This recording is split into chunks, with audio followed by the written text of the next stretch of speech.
d'Auschwitz à l'île de Montréal, il y a un long trajet.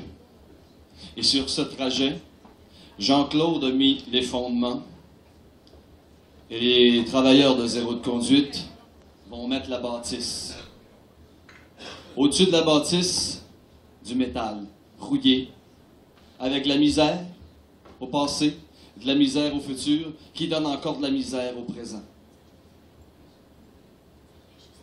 André Lemelin et Zéro de conduite vont à l'instant faire hold-up contre du centre-sud écrit par André Lemelin et mis en musique par Zéro de conduite, compté aussi sur le CD par les membres de Zéro de conduite.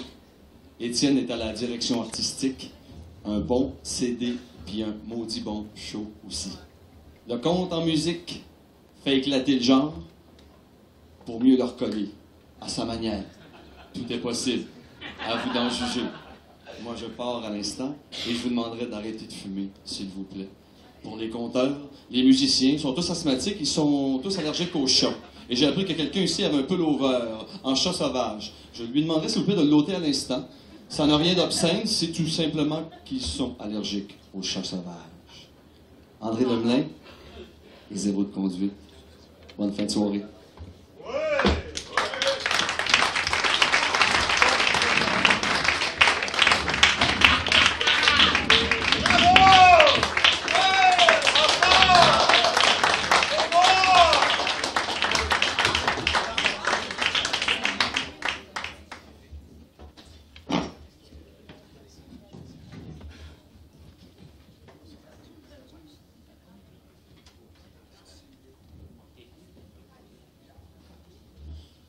Il y en a qui cassent des roches. Nous autres, on casse des shows. Et hier soir, on casse notre show.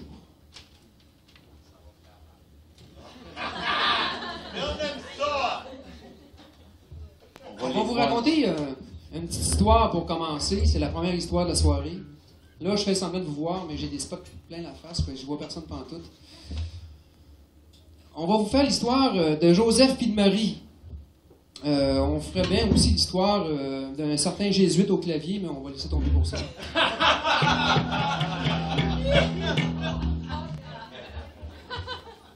Il y a Joseph puis Marie, de ceux-là qu'on va vous parler.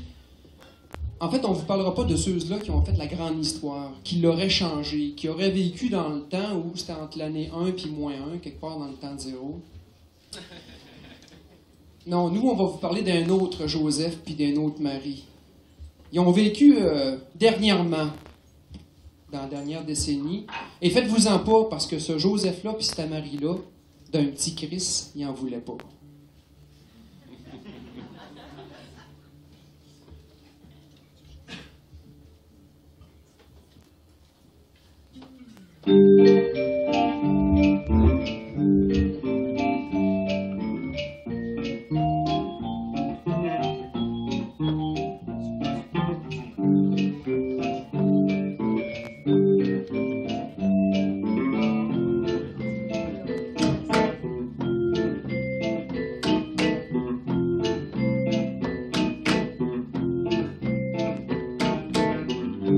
Jeudi après-midi, Joseph va parler à Marie.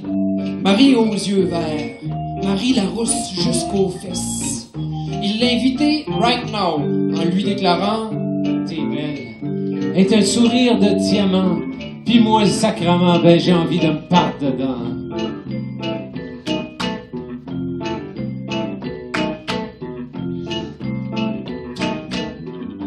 Elle s'est levée, puis elle a frenché drette là devant tout le monde, en plein milieu de la terrasse. Lui, il a pris sa main puis il a dit « Viens-t'en beauté, hey, je m'en vais te montrer mon appartement. C'est un loft, c'est cool comme ton cœur, mon bel amour. » Quand ils sont arrivés, elle s'est déshabillée, puis elle s'est mise à danser sur une toune d'Aretha Franklin. Ah, bon Dieu que c'était beau. Elle a sorti les buvards, acide garanti ou argent remis. Ils s'en sont garochés chacun 3, arrosés d'une bouteille de rhum. Puis ils ont entendu, comme des enfants sages, qui guettent une occasion de s'éclater enfin. Ah, ça n'a pas pris de temps, c'est venu comme ça. Bang! Un trou noir. l'esquisse de la fin du monde. Le temps puis l'espace qui s'emboîtent en fraction d'une seconde. Bang!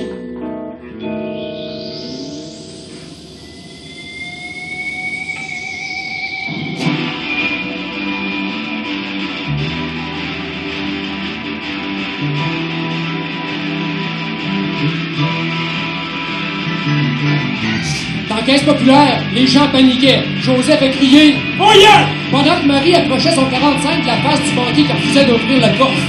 Pow! Pow! Il s'est écrasé par terre dans une flaque de sang, avec l'air stupide d'un bourgeois qui se fait surprendre par la mort. Marie a rechargé son 45. Elle shakeait comme une folle. Il n'y avait aucun doute à la regarder. Elle attendait juste l'occasion pour en laisser un l'un l'autre. On aurait dit un film avec Bonnie and Clyde. Joseph, lui, il s'est mis à déclamer « La pute à Satan, c'est l'argent! On va virer le monde à l'envers avec nos 2 sacs plates, remplis à craquer de beaux billets bruns. Puis y a personne qui va nous arrêter! » Et voilà que le système d'alarme se met à sonner, les clients, à broyer, à hurler. Marie a appuyé sa détente et a vidé son gun. 6 balles de tirées, 6 cibles différentes, 6 blessures sur le plancher. 6.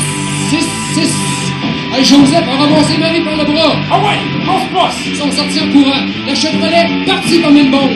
Ah, les pneus ont crissé bien longtemps. 12 feux rouges de brûlés avant d'aller se planquer dans un motel, au bord du pont Jean-Cartier, ça arrive sud. Dans la chambre, il y avait juste le moteur du frigidaire qui faisait son ronron dans le silence assourdissant du blackout qui faisait peur. Marie, elle s'est rapprochée de Joseph. Ne te ressens pas, mon chum. C'est juste un mauvais rêve, un mauvais trip. Ça va finir par passer, ça passe toujours. Faut juste attendre que les faits tombent. Après, on oubliera. On pourra s'aimer. Il y aura plus de place de rien. Tu remettras tes 10 de 8 ans. Tu me diras que je suis belle, que j'ai le sourire de diamant. Puis moi, Joseph, je danserai pour toi, mon bel amour de Joseph. Parce qu'il faut savoir que Joseph et Marie s'aimaient toujours, depuis toujours. Ils allaient jouer sur les terrasses du Saint-Sulpice, les inconnus qui se séduisent, qui s'embrassent, puis qui partent à l'aventure dans le loft, préparer le vol du siècle sur fond d'acide et d'alcool. Chantez les mains en l'air!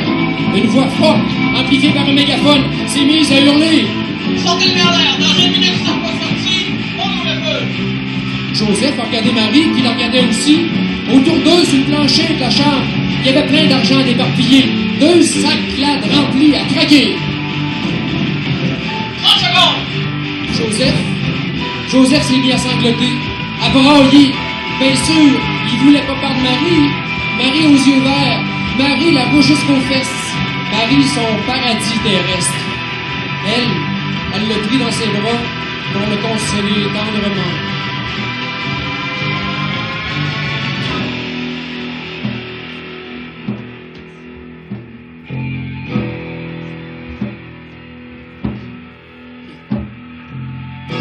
Faites-vous-en pas. Ils n'ont rien senti pantoute. La mort a été instantanée. Trop de balles en même temps. Trop de balles en même temps dans leur corps enlacé.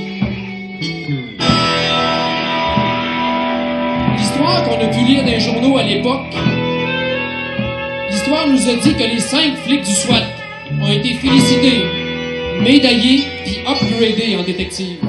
Ce qu'elle nous dit pas l'histoire, ben, c'est cette rumeur qui fut bien vite étouffée. Il paraîtrait que l'argent du vol, celle qui était partout sur le plancher, cet argent-là aurait jamais été retrouvé.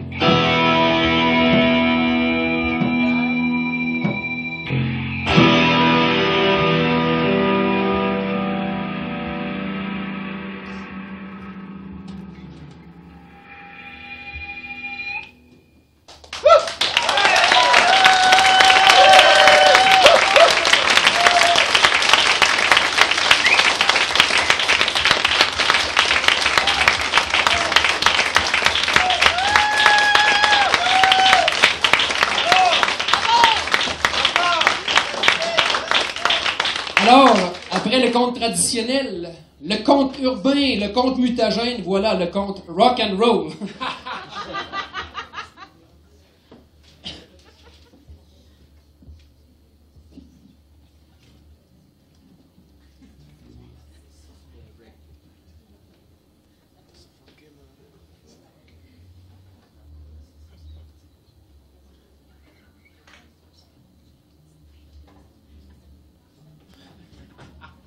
Voilà une petite histoire qui se passe pas trop loin d'ici, à 3-4 coins de rue. 7h30 lundi matin. Coin Saint-André sur la rue Ontario. Et là, qu'elle sourit, bien assise sous son bloc de ciment, puis elle attend le prochain client. Ça la regarde, ça la klaxonne, ça la... Mais ça va. Hein? C'est rien à côté des bonnes femmes qui a des visages, puis qui a scrute du regard. Comme celle-là qu'il avait photographié l'autre jour, c'est à Sainte-Catherine, en plein festival de jazz. Shit! Que Sheila avait crié. Il avait arraché son Kodak des mains, scrappé son film en le sortant, puis en disant aux autres filles... Carise donc d'elle, carise les autres, la petite touriste. La pauvre femme avait eu peur. Elle avait pissé dans sa culotte, puis elle s'était sauvée dans la foule qui s'était mise à rire d'elle. Gros tas de banlieues en partie qui connaissent rien à musique. Le jazz, musique de croque-mort. Ça parle du jazz, puis c'est même pas capable de bander. Puis ça parle encore plus. Ça explique. Ça vous trouve des excuses. Ça vous sort des théories longues comme ça, puis ça bande toujours pas. Le jazz, si vous voulez le savoir, c'est comme le cul. Emmène le cash qui fait semblant que c'est bon.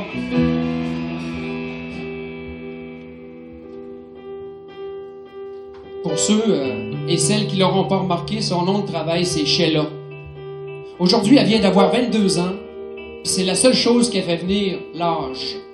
Parce qu'avec le cul, elle n'a jamais rien senti, à part la douleur puis l'humiliation. Jamais joui. Shit.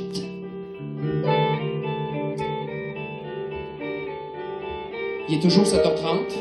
On est encore avec Sheila sur le bloc de ciment, puis le soleil brille, même pour elle. C'est pour vous dire, hein, comme il n'y en a rien à foutre. Mais Sheila prend ça cool. Elle se détend, elle relaxe puis elle respire par le nez. Puis la blotte pas vous autres qui rêvent aux danseuses arabes avec leurs hanches. Avec leurs hanches qui tanguent sous le regard des hommes baignés par les rythmes lascifs. You had it,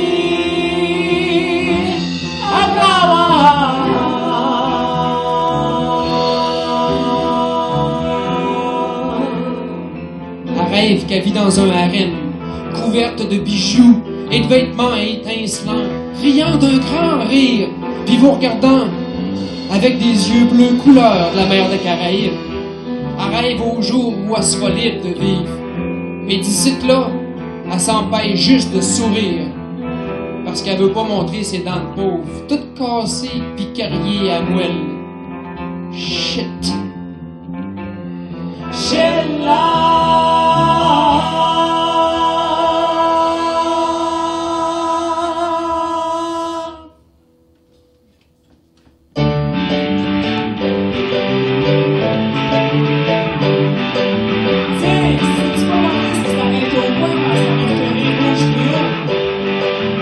Debout, puis elle embarque dans le char. 30 piastres pour une pipe, c'est correct, mon beau Maurice? Lui, il appelle sa petite nièce, sa Sheila au chocolat. Il aime tellement ça quand elle le suce. Elle prend son temps, elle fait ça avec délicatesse, presque avec amour. Ah, hey, c'est pas comme avec sa Germaine, hein? C'est la grosse de femme qui veut jamais baiser. Ah, grosse femme de chrétienne qui se dit dans sa tête en venant dans la bouche de Sheila. Tiens, ma grosse vache de chrétienne, avale ça pis ferme ta gueule!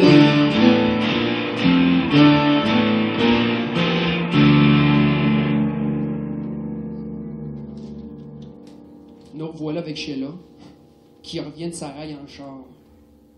Elle compte la monnaie qui y reste des mains. Ça devrait suffire pour que ça jette un Mr. Freeze au dépanneur du coin. C'est normal qu'elle soit cassée, hein? a déjà été collectée par son pimp qui a watch de l'autre bord de la rue, dans le stationnement du Sorgaz. Tu fais ton client, moi je te protège, puis on se fait 50-50. Qui avait dit? Promesse en l'air. C'était sans compter qu'il l'obligerait à prendre le dope, le Chris. Alors, aujourd'hui, en plus que de vendre son cul, elle est pognée pour bomber des 30 sous sur la rue. Shit. On retourne 10 ans en arrière, si ça vous tente, puis on va aller voir comment ça se starte une pute. Étant dans les anniversaires, disons qu'on va continuer dans la même branche. Sheila, à cette époque-là, elle s'appelait encore Mireille. Maintenant, c'est son 12e anniversaire. 12e, il y a sa mère qui l'appelle au salon. Il paraît que son beau-père va lui faire un beau cadeau. Il est assis dans son lazy boy, la grosse 50 des mains, puis il est tout nu. Du poil partout, un ventre énorme, et sa casquette des Canadiens sur la tête. Puis cette chose entre les jambes, cette chose toute raide. Regarde bien maman, ma petite Mireille. Elle va te montrer comment faire. T'as prends dans ta main, comme ça, en bougeant de haut en bas, puis t'as mets dans ta bouche. Hey, son père et sa mère, ils avaient ri à mourir debout, puis ils avaient lancé en duo. Welcome to the club, la petite Mireille. Le mois d'après, elle était plus vierge. Avait été passée pour un week-end au vendeur de l'égaré meuble.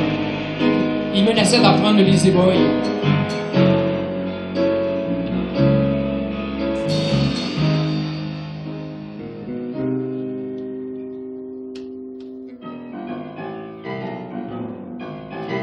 Ben, on revient avec Sheila. Elle commence en coutume, mais toujours sur son bloc de ciment. Puis là, ben, elle voit-tu pas Ghislain arriver? Tiens, mais c'est-tu pas mon Ghislain à moi? Shit, Ghislain! Salut! Long time no see! Tu t'en vas comme ça la Ontario? Shit! Elle se lève debout, elle embarque dans le char, puis elle s'en va avec Ghislain au cheval blanc. Ah, hey, si vous saviez comme ils avaient l'air heureux, ces deux-là, devant une table remplie de verres de bière. Il incitait toujours, là je parle de Ghislain, pour que le barman ne touche pas au corps mort. Il appelait ça un panorama existentiel. Puis il comparait la bière à Dieu. Ça doit être sûrement dans un de ces moments-là, d'ailleurs, qu'il a dit qu'il s'en allait au BC pour planter des arbres. Parce que Sheila, elle s'est levée de bout, puis elle a fait voler tous les verres aux 4 coins cardinaux de taverne. Shit, mon esti, t'es pareil comme tous les autres. Tu m'as fait miroiter à la lune, puis là, tu me chies dans la face. Alors qu'elle savait pour partir, Ghislain il a fouillé dans son sac, puis il a sorti 2 billets d'autobus. Hey, prends ce coup, Sheila. Va-t'en chez vous, fais ta valise, puis ramasse tes petits parce que moi, je t'emmène avec moi. Ah, ils sont partis à rire dans le cheval blanc, et pendant que le barman, lui, menaçait d'appeler la police s'il s'en allait pas tout de suite. Ben, toujours est-il bien que la semaine a passé, et que les clients ont déroulé leur quéquette dans les doigts magiques de Sheila. Elle s'est mise à en faire un petit peu plus, puis à charger en conséquence. Là, il faut se douter qu'elle n'a pas annoncé la nouvelle à son mec. Normal, après tout, elle avait décidé de travailler au noir. On est rendu samedi soir. Elle a ramassé 1800 piastres, puis elle part demain matin pour l'Ouest canadien. Plus qu'une nuit, puis elle échange son bloc de ciment contre l'océan Pacifique. Puis v'là-tu pas la cerise sur le Sunday, un gars dans vingtaine qui lui offre 300 piastres cash pour qu'elle les baise, lui puis sa femme qui attend à la maison. Let's go, man! Il se lève debout, elle embarque dans le pick-up, il fly dans Longueuil. Là, elle se reconnaît pas aucunement, mais elle se dit, wise, que partout dans la banlieue, elle va être safe jusqu'à demain matin, bien loin de son Mac. Le pick-up s'arrête devant une maison bien ordinaire. Le gars la prend par la main, il rentre en dedans, il descend dans la cave. Mais là, quand elle a vu que son Mac il était direct là-bas, qu'il la regardait, elle a bien essayé de remonter les escaliers. Mais elle s'est fait écraser par terre. Chut! Et là, elle entend parfaitement que l'un des gars, il est en train de la remettre debout avec cette chum. Ils mettent les menottes aux chevilles puis aux poignets. Ils passent la corde qui pend du plafond direct dans le cou, puis ils mettent plein de papier dans la bouche. Shit! Elle entend parfaitement que l'un des gars il a trouvé plein d'argent dans son sac, 1800 piastres. Elle sent douloureusement qu'un autre des gars il est en train de la battre avec une planche de bois. Elle suppose vaguement que son Mac, qui lui a baissé son pantalon, il est en train d'enculer avec une bouteille, en criant que c'est lui le boss, et que tous ceux tabarnak qui vont essayer de le baisser, ils vont juste payer pour! Elle reçoit d'autres coups, sur les jambes, sur les genoux qui plient malgré sa volonté. Sa gorge s'écrase. Elle tombe dans un demi-sommeil qui se situe à peu près entre le dormir et le mourir. Puis là, tout devient noir. Il n'y a plus personne qui rit. C'est la nuit. On voit parfaitement les étoiles qui brillent pour rien. Puis, ouais, on entend le bruit des vagues. On va supposer que Ghislain,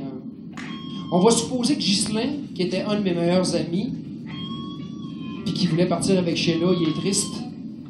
Parce qu'il aura lu dans le Vancouver Sun qu'à Montréal, la semaine passée, on avait découvert dans une maison de la banlieue une prostituée morte, étouffée par le poids de son propre corps, pendaison, après avoir été sauvagement battue. Ouais.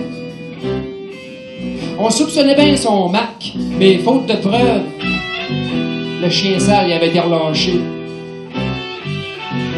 J'ai dit qu'on va supposer que Ghislain est triste parce que depuis son présumé départ pour le BC, il n'y a plus jamais personne qui a plus jamais entendu parler de lui. Plus jamais.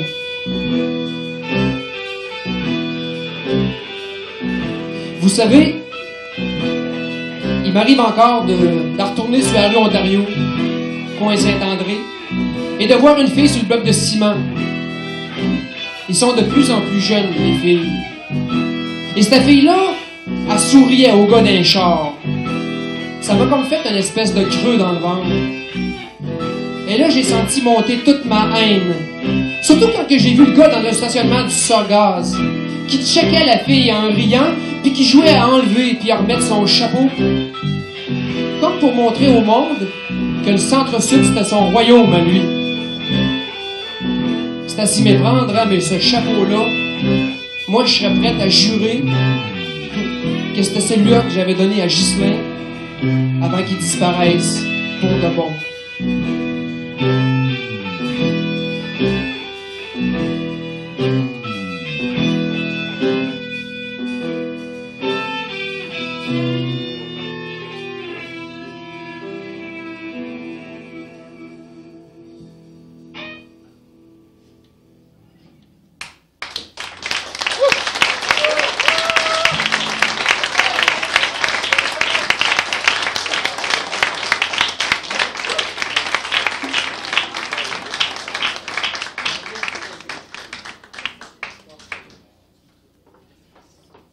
Il y en a qui boivent de la bière. Il y en a d'autres qui essayent de boire du 7-Up. C'est une histoire qui tourne autour d'une bouteille de 7-Up.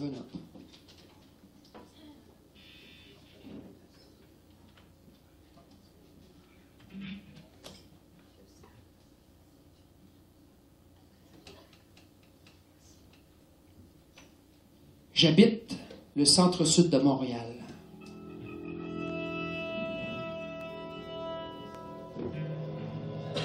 Ce dimanche-là, le dimanche où ça s'est passé, on était à la mi-mars. Il faisait froid, très froid. J'étais allé déposer un chèque au guichet automatique lorsque sur Sainte-Catherine, quelque chose comme un punk m'a regardé dans les yeux. Moi et tout, je l'ai regardé. J'ai serré discrètement les poings, prêt à lui faire mordre la poussière. Vous savez, casser la gueule au con, ça leur fait prendre conscience qu'eux autres aussi sont des êtres sensibles. Un nez de brisé, une mâchoire de fracturée, ça te réveille quelqu'un. En tout cas, au début. Finalement, il n'y a rien qui s'est passé, puis je suis allé déposer mon chèque au guichet automatique. Quand je suis ressorti de là, je me suis dit, il fait vraiment trop froid pour la promenade, je retourne chez nous. Sur le chemin du retour, sur Saint-Hubert, j'ai croisé 2 jolies filles qui avaient des seins à vous faire douter de tout. Et c'est là que je suis revenu à moi. J'avais beaucoup bu la veille, au cheval blanc, au hasard, ici au Saint-Sulpice, avec un petit détour à l'axe en face d'un bar à plus. Sous comme une botte. Un peu plus loin, j'ai croisé une autre fille. Elle sortait du Dunkin' Donuts. Elle était bien habillée et tout, la fille, mais son visage était couvert de cicatrices. Et pourtant, la fille était quand même belle, autrement. Encore plus loin, toujours sur Saint-Hubert, une madame comme dans « Veuillez agréer madame », assise dans une BMW, m'a demandé comment aller à la place des Arts. Moi, j'y ai répondu le plus poliment du monde. J'y ai indiqué le plus gentiment du monde le chemin pour le stade olympique. Toujours est-il bien que j'ai fini par retontir à mon dépanneur. Vous savez, moi, je vais toujours au même dépanneur. Je suis un gars fidèle. Ce sont des Vietnamiens ou des Coréens, en tout cas des Orientaux qui sont propriétaires. Ah, j'aime beaucoup mon dépanneur, coin Saint-Christophe, rue Ontario. Le couple parle pas vraiment le français, 3 ou 4 mots, dont merci beaucoup et merci beaucoup. Mais il rit aussi, il arrête pas de rire. Je suis rentré dans le dépanneur avec l'idée de m'acheter un muffin au chocolat. Là, c'était peut-être à cause du Dunkin' Donut ou peut-être pas, en tout cas. J'ai pris mon muffin des mains, j'ai fait la file. En avant, il y avait une fille qui était en train de payer avec son petit change. Et elle faisait dur, la fille. Je veux dire qu'elle faisait pitié. J'ai pensé passer en avant du monde, mettre ma pièce sur le comptoir puis partir avec mon muffin, mais j'ai attendu. Là, ça a été autour du client en avant de moi. Il a mis sa bouteille de 7-Up sur la table. Il faisait dur, le gars. Pas mal dur. Mais je vais encore dire qu'il faisait pitié, bien sûr. La propriétaire a dit 1,17. Et lui, il a sorti son change. Il a étalé son petit change sur le comptoir. Et c'est là que ça s'est passé. Le gars, en avant de moi, il n'y avait pas assez d'argent pour s'acheter une bouteille de 7-Up. C'était comme un tremblement de terre. Moi, je me dis, moi, il donner les 17 cents qui lui manquent, ça n'a pas de bon sens, mais j'ai rien fait.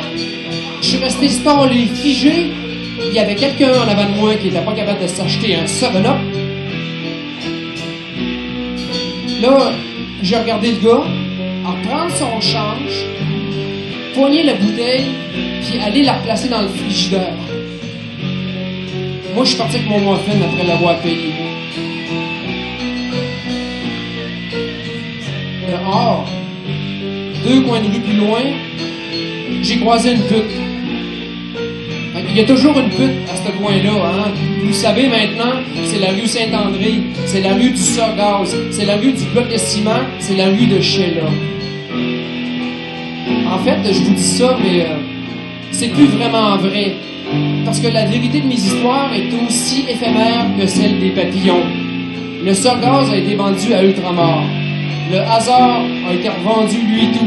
Mon dépanneur a brûlé, les Garé Meubles a fait faillite, puis moi j'ai déménagé. En tout cas, la fille était tellement gelée que ça paraissait même plus.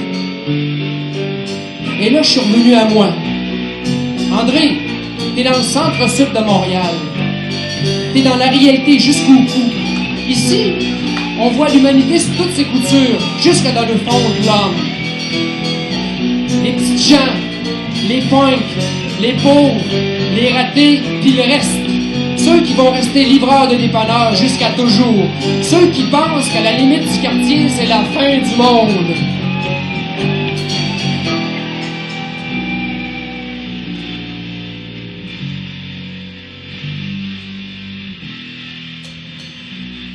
Je suis revenu chez moi. En littérature, on appelle ça une ellipse. Je me lève, je me dirige vers la fenêtre où il y a du soleil, puis pourtant, sur mes joues, il y a des larmes qui coulent. Je comprends plus rien. Rien. Alors, je me fais un café. J'en reviens pas que les pauvres tuent pas davantage les riches.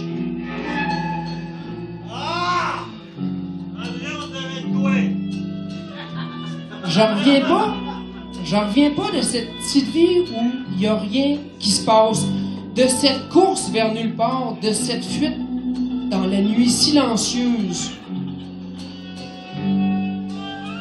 où dans mon quartier, en tout cas, un chèque de BS vient recouvrir comme un pansement, comme une tempête de neige, l'urgence existentielle de vivre.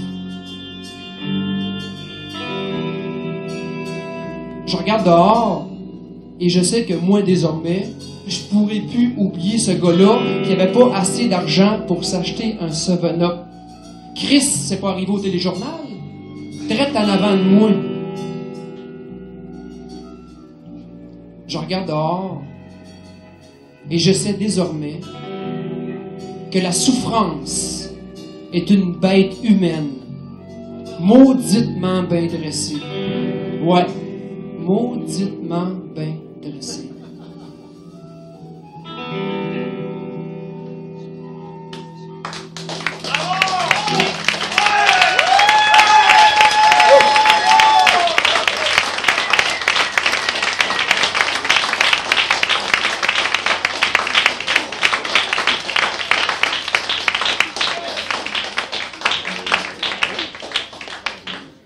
La prochaine histoire, je vous dis tout de suite, c'est pas une histoire vraie. Oh.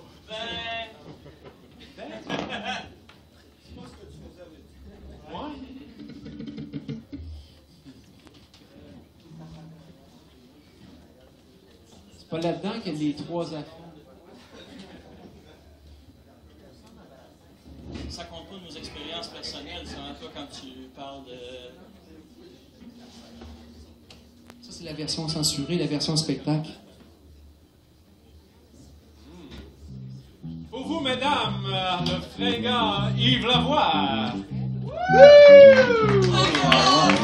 Cool, merci. Bonsoir. Je vais lui faire un peu de compétition. Tiger. André de Tiger Lemelin, mesdames et messieurs.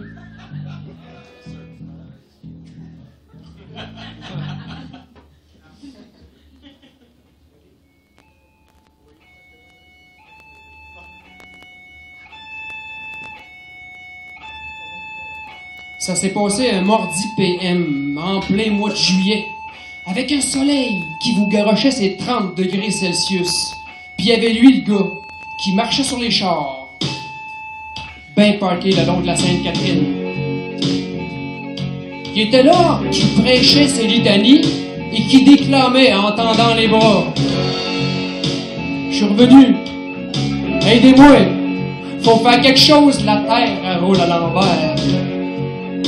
Ça klaxonnait, ça gueulait. Hey, on te passe les chars, c'est taré! Si tu vas pas de là, mon chien sale, va te la casser la gueule. Lui, avec ses grands yeux de perdu, s'est contenté de les dévisager et leur a dit « Faites-vous-en pas, les gars.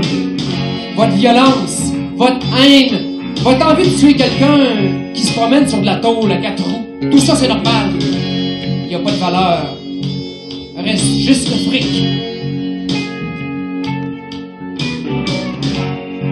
Ben, Plus loin, toujours en marchant sur les chars, bien sûr, dans le bout de Saint-Laurent, aux putes qui se nourrillaient tout croche, à moitié stone, à moitié végétal, il a distribué du pain qui avait multiplié en fracassant la vitrine d'une boulangerie.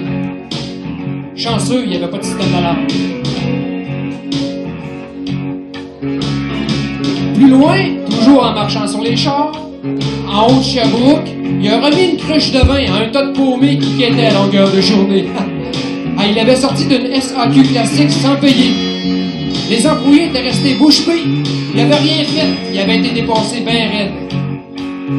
Il paraît que c'est souvent le cas quand une entreprise est en rationalisation. Ceux qui restent, ils ont peur. Ils s'écrasent.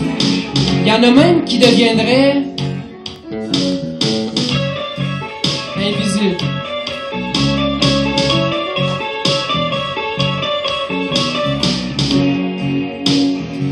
Là, sur le trottoir, il y a une partie des gens qui ont commencé à l'engueuler, à se foutre de lui. On a même parlé de le crucifier. C'est là que les grosses madames à chapeau, que les messieurs en cravate se sont mis à rire puis à déclamer. Il est fou, il est malade, enfermez-le, quelqu'un, la police. Là, il y avait une fille à côté de moi. Et puis avec son accent français, elle m'a lancé quelque chose comme... Non, mais c'est pas possible. Nous sommes à Montréal et ces gars-là ont la même mentalité que Mère Drapeau en 76, qu'on pour ces Olympiques qui avaient fait enfermer les putes et les clochards pour les cacher des pays du monde. Là que les marchands sont sortis à leur tour. Ils se plaignaient que pour faire un spectacle gratis, même gratis dans la rue à Montréal, il fallait un permis de la ville. Ben, ce qui devait arriver est arrivé. Les flics se sont pointés avec leurs sirènes tonitruantes, leurs gyrophares psychédéliques. Par Saint-Laurent, par Prince Arthur, 3 voitures ont breaké en même temps. C'était si épatant que tout le monde a figé.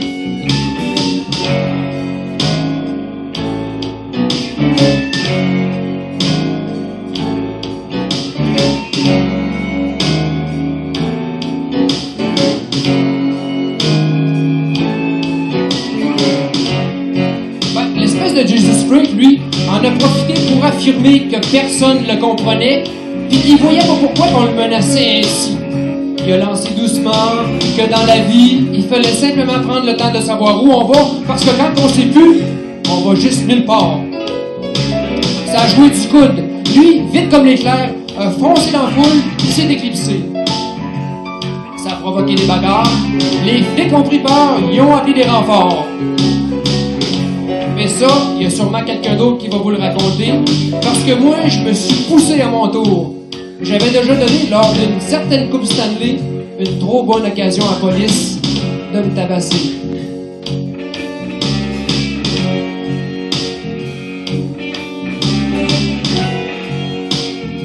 Ben, j'ai fini par atterrir sur Mont-Royal. Là, je suis rentré chez Tom's, le roi du hot dog. J'ai commandé un roteux, une frite et un coke. J'étais sûr qu'on m'en manquerait pas. J'ai vu dans le fond que l'espèce de flyé de tout à l'heure, il était là. Sacrée coïncidence. Je me suis rapproché, il me dit « Salut, tu me reconnais-tu? » J'ai dit « Wow. Prends-toi pas pour qui t'es pas, parce que si c'est le cas, ou t'es dingue, ou t'es mort depuis longtemps, à supposer même que t'as déjà existé. » Il m'a montré ses mains. 2 belles cicatrices d'impôts. Je l'ai ramassé par le collet. Hey, je suis pas né de la dernière pluie. Tes blessures aux mains, ça prouve rien. Un accident, au pire, une tentative de suicide. Il a répliqué du tac au tac que plus que ça changeait, plus que c'était pareil, puis qu'on le trahirait pour une 2e fois. J'ai mis ma main sur la sienne, puis j'ai serré fort. Je sais pas qui t'es, man, mais dis-toi bien quelque chose. Il y a plus personne qui croit en rien, puis encore moins en Dieu. J'ai dû frapper une corde sensible, parce qu'il a baissé les yeux, il a souri jaune, puis il savait plus quoi dire. J'ai offert mon snack. Tiens, prends ça. J'ai plus faim, ou quelque chose du genre, puis je me suis poussé pas mal à la course. Dehors, j'ai pas hésité une seconde. J'ai pris mon cellulaire, Puis j'ai fait le 911. Bonjour, c'est pour vous dire, c'est à propos du flyer tout à l'heure qui a fait l'émeute, Prince-Arthur, Saint-Laurent. Ouais, c'est ça. Ben, il est chez Tom's, avenue Mont-Royal.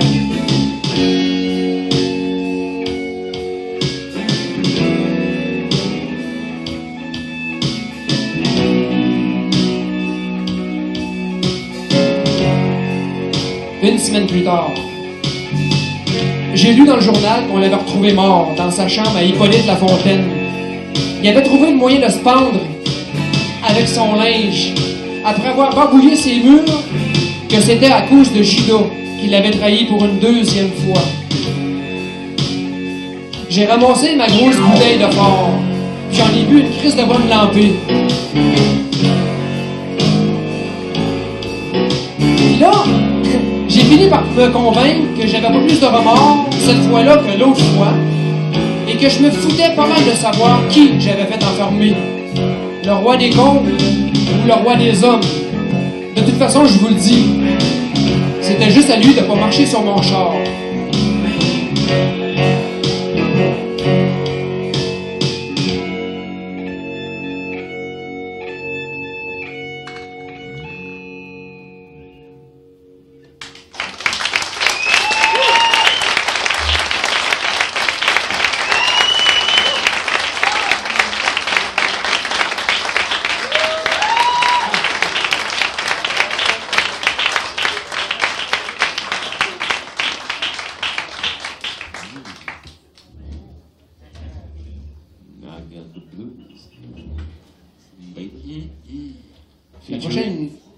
La prochaine histoire pourrait peut-être se passer ici, mais elle se passe plutôt dans une taverne de par chez moi, le centre-sud de Montréal.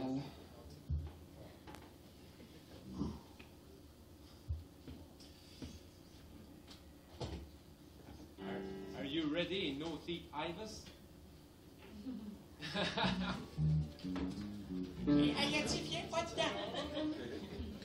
Moi ça, mon homme. So good. Faut enlever un autre morceau, peut-être.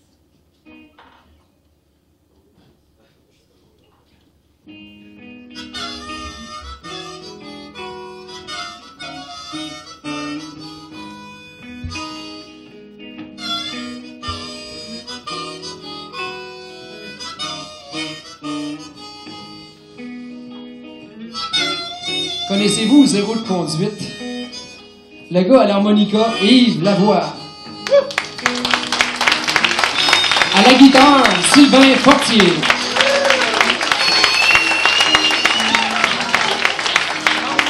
C'est pas bon un peu, cette musique-là, vous autres? Ça me fait penser, tiens, à un après-midi. Je veux dire, les émotions que ça fait remonter, bien sûr.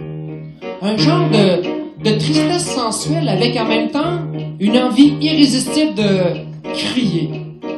Ouais, c'est comme ça que je me sentais cette fois-là. Out of order. Ça fait que je suis rentré à Taverne Amherst. J'avais une incommensurable envie de me saouler. Boire jusqu'au bout du rouleau, juste pour voir ce qui se cachait derrière ma vie à moi. Là, j'ai pas trop fait attention au monde qu'il y avait là. Mais il me semblait à première vue que c'était un ramassis de vieux ivrognes en attente de quelque chose comme la mort. Ah, j'aurais pas pu mieux dire. Ça fait que je me suis commandé 3 bocs et je les ai descendus un après l'autre. À une pièce chaque, j'étais quand même pas pour regarder la dépense.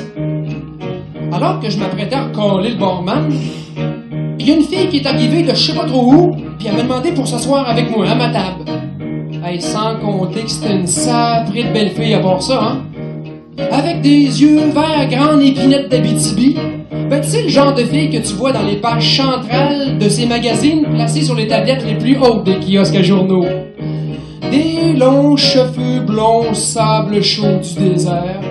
Et des lèvres pulpeuses de bande dessinée cochonne. J'ai quasiment dit non. J'ai même trouvé presque le moyen de refuser. Voyez-vous, je suis comme ça, moi, un peu timide avec les filles.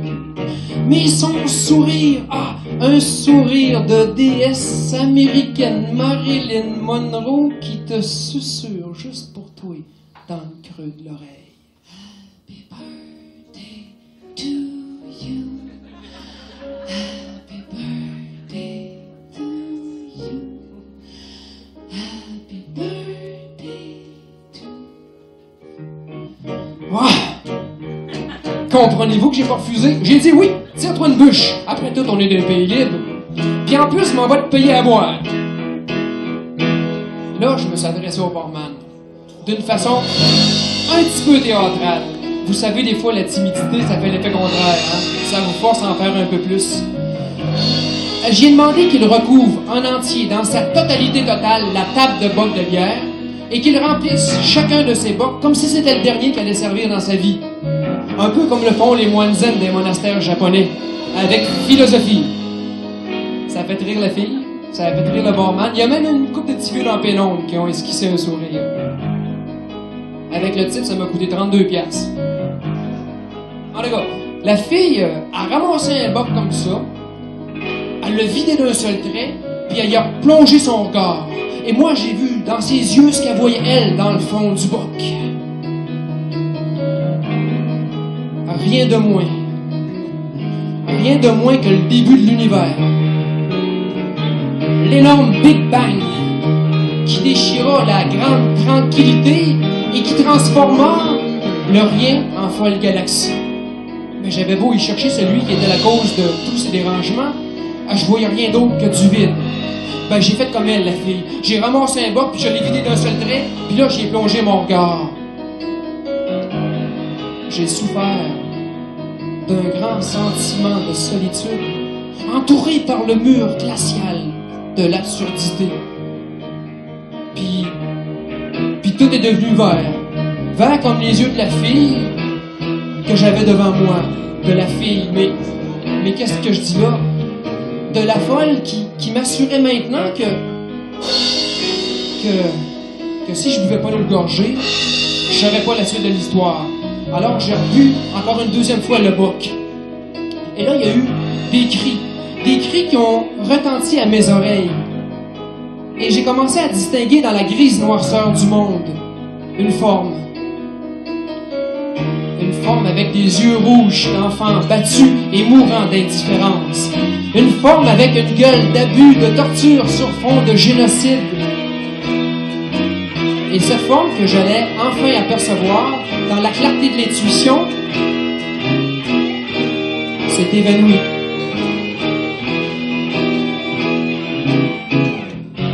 Au moment même où la fille a mis sa main sur la mienne, j'ai eu peur de cette connaissance-là. Et ça l'a fait rire, la fille. Rire comme une malade, rire comme une défoncée. Cette fille-là qui me semblait beaucoup moins belle tout à coup, même avec son corps de déesse illusion qui avait de quoi faire bander la plus folle des tapettes de la Sainte-Catherine. Alors, elle a ramassé le petit change, elle s'est poussée vers le jukebox, puis là, elle a pitonné au hasard. Puis elle est revenue vers moi, puis elle m'a lancé sans rapport aucun. Puis le plein, c'est aujourd'hui que tu vas enfin décider à me baiser. Ces paroles sonnèrent affreusement faux.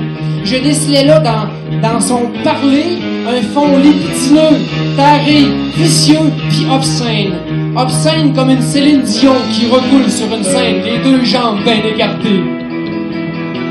Je suis parti à rire, d'un crise de rire nerveux, puis là j'ai lancé baveux comme un ado. Pas aujourd'hui, beauté, désolé, moi je suis déjà pris. Et j'ai fait signe que je parlais de ma bière. Elle a fait une grimace. Frustrée comme une pute toute refourrée qui réussit pas à élever un client à sa rue Ontario.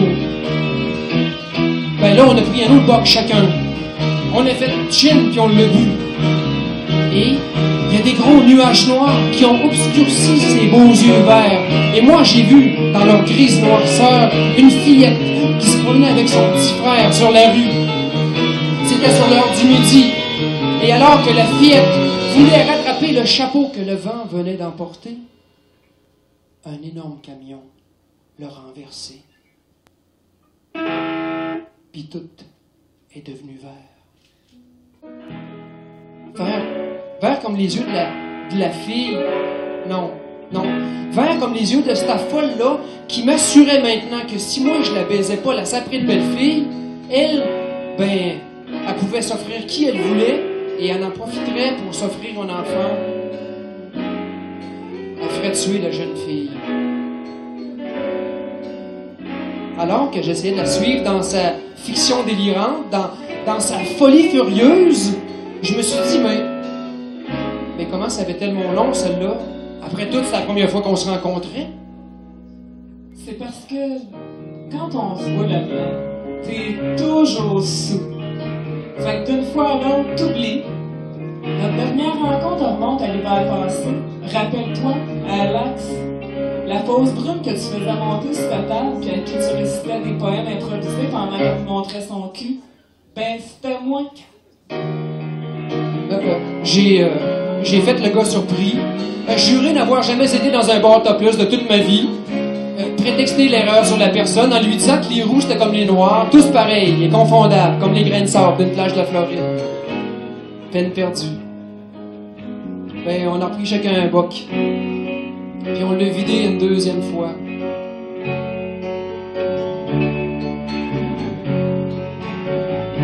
Je la regardais, elle me regardait. Elle est partie à rire une deuxième fois. J'ai dit que finalement ces conneries, elle pouvait se les mettre là où je pensais. Que son baratin de la mort, c'était de niveau collégial attardé.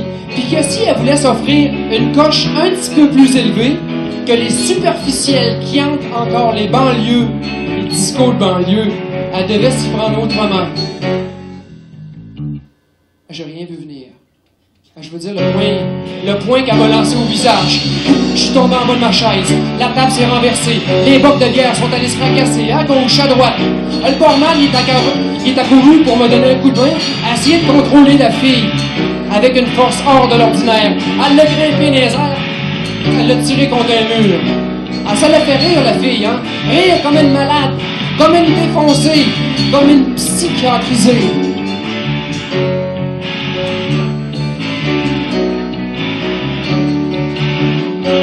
Puis, elle virait de bord sur ses talons aiguilles, puis elle est partie comme elle était venue. En coup de vent. Moi, je me suis relevé, la mâchoire endolorie, chancelant, puis je me suis dirigé vers les toilettes pour aller constater les dégâts. Et là, je me suis dit, mais dans quel foutu bordel que je m'étais encore mis là? Et je me suis rappelé où j'étais. Ha!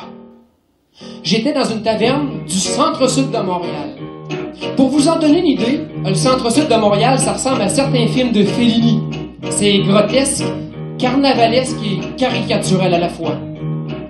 On y rencontre des ex-psychiatrisés, des ex-prisonniers, des petites croches, des travestis, des transsexuels, des punks, des paumés puis des ratés, des étudiants futurs chômeurs, des artistes de l'underground nuls à chier,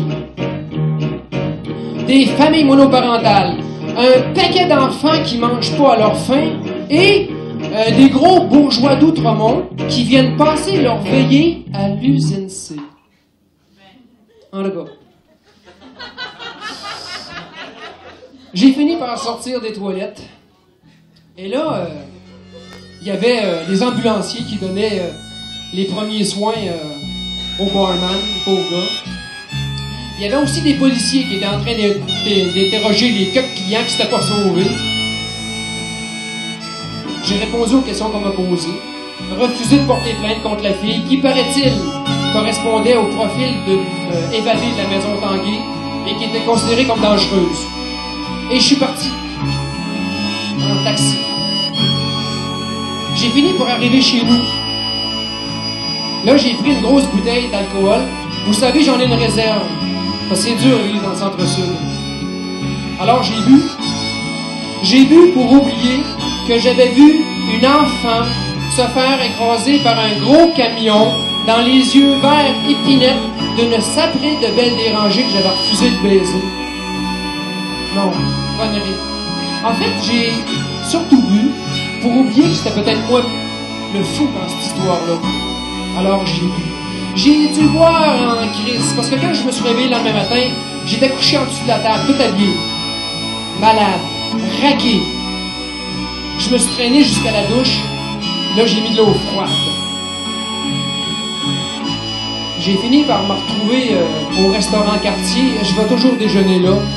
Spécial à 3 piastres, taxe incluse. Et c'est là que j'ai revu la jeune fille. À la page 3 du journal. Il y avait sa photo en médaillon. Et le titre indiquait «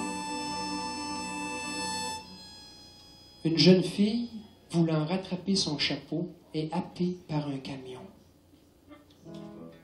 J'ai couru jusqu'au chiottes où j'ai pu dégueuler le peu de déjeuner que j'avais eu le temps d'avaler.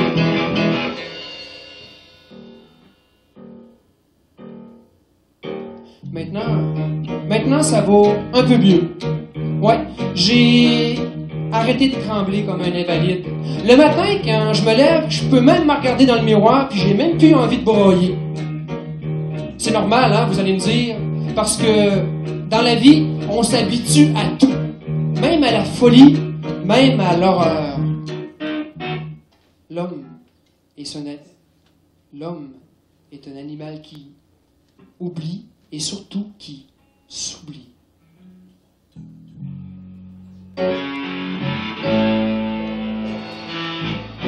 Le petit dernier bout de l'histoire, il est pour vous autres.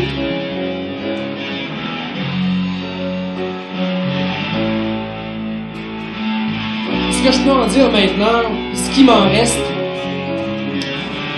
c'est que si jamais vous allez dans la taverne du centre-sud que je vous ai parlé, et que vous la rencontrez, elle, la saprée de belle fille aux yeux verts, grande épinette d'Abitibi, puis qu'elle vous demande pour s'asseoir à votre table, dis donc non.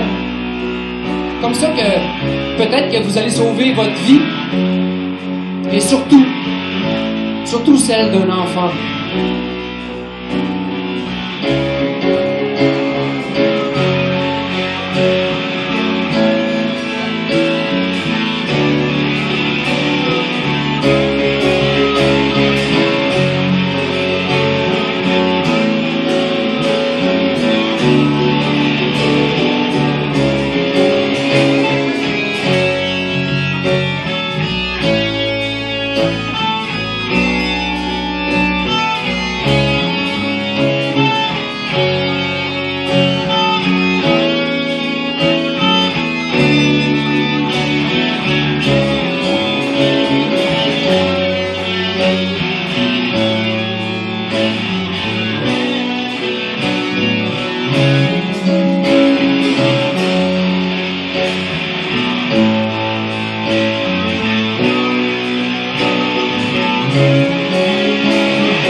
Faut croire qu'on s'amuse. Alors, il reste un conte pour finir cette soirée. Et quand j'étais jeune, il y a ma mère qui me racontait des histoires, des contes, et elle me les chantait aussi. Alors, je vais faire une régression délibérée. Je vais aller m'asseoir dans la salle. Et puis, Zéro de conduite, juste pour moi et vous autres, va nous chanter un petit conte. Bon, c'est pas tellement traditionnel, ce que je viens de dire, là, mais... La tradition est en mouvement. Ouais. Et puis, c'est le fun parce qu'avec le conte qu'on va vous faire, en fait, qui vont vous chanter. Vous n'allez pas vous endormir. Mais si ça vous tente de danser, gênez-vous pas. Yo.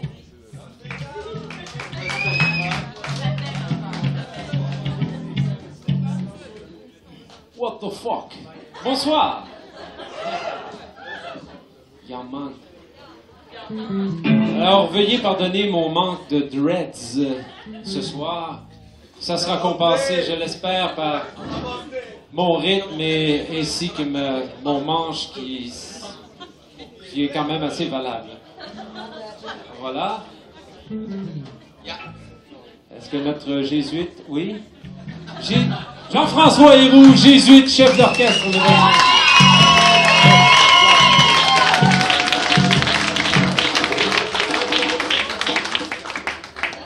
Alors, excusez-moi, j'ai pas le fond de culotte aux genoux non plus, mais enfin, on va y aller avec...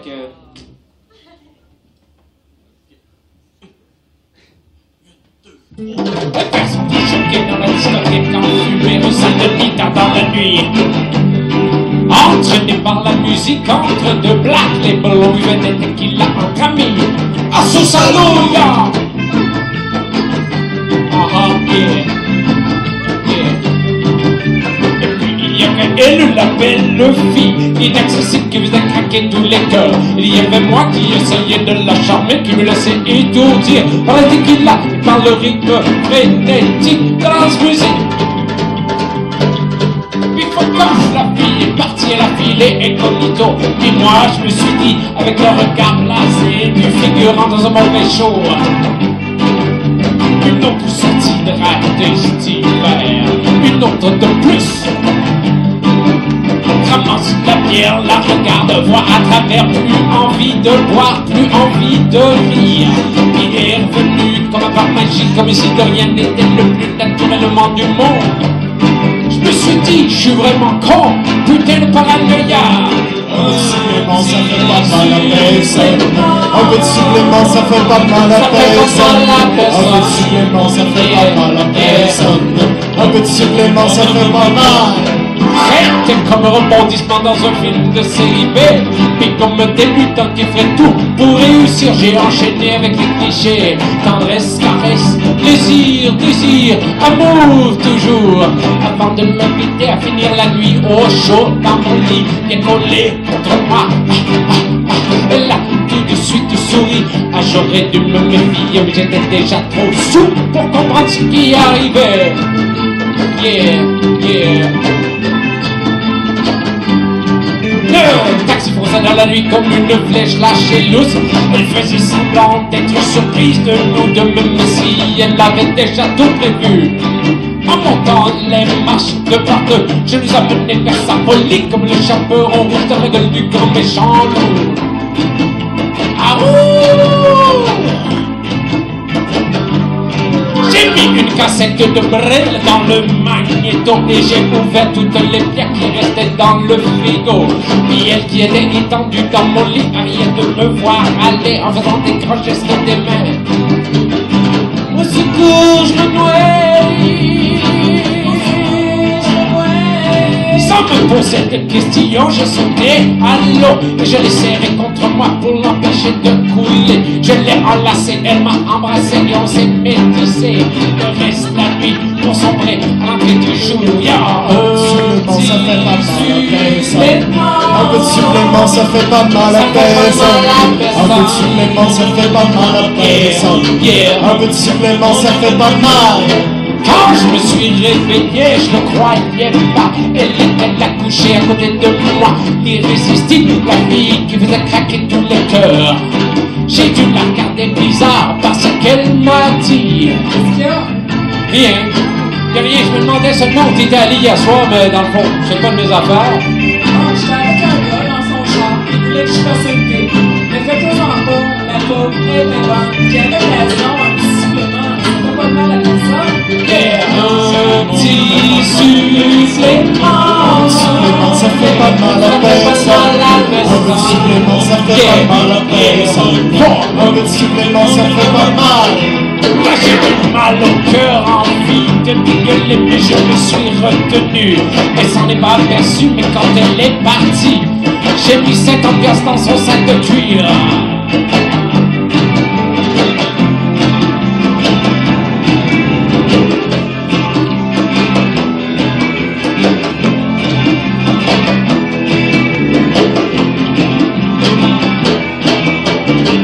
Maintenant, ça va pas mal mieux. Pour un 20, en leur expliquant comment c'est facile de la baiser, j'affile son nom au copain, en me disant que, dans le fond, elle avait bien raison, la fille. À l'occasion, un petit supplément, ça fait pas de mal à personne. Un petit supplément, ça fait pas mal à personne. Un petit supplément, ça fait pas mal à personne. Un petit supplément, ça fait pas mal à personne. Un petit supplément, ça fait pas mal à personne. Un petit supplément, ça fait pas mal à personne. Un petit supplément, ça fait pas mal à personne. Un petit supplément, ça fait pas mal à personne. Un petit supplément, ça fait pas mal à personne. Un petit supplément, ça fait pas mal à personne.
Alors, en fait, c'était notre façon de dire au monde que le conte, il n'est pas installé finalement dans le grenier de ma tante Chicoine. Mais il peut aussi monter dans le cabaret du Saint-Sulpice. Là-bas, à la guitare, Yves Lavoie. Merci. À la deuxième guitare et au chant. Ha! Sylvain Fortier.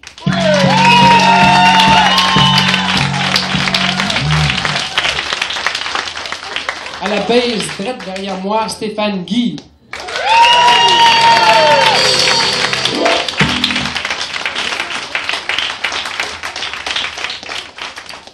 Au clavier et à la télécommande, Jean-François Héroux.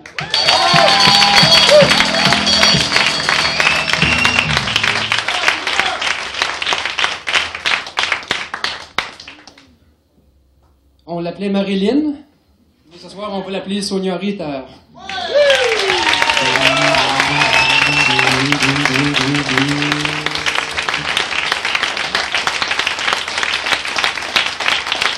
Qui est d'ailleurs la voix féminine de ma conscience.